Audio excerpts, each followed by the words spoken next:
এই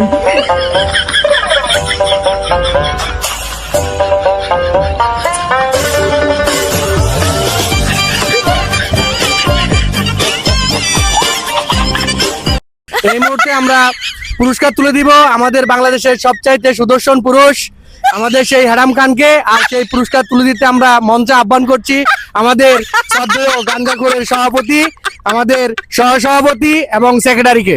হ্যাঁ, সবাই তালি দিবেন। আমাদের এই মুহূর্তে পুরস্কার তুলে দেওয়া হবে আমাদের সেই সুদর্শন পুরুষ হারাম খানকে।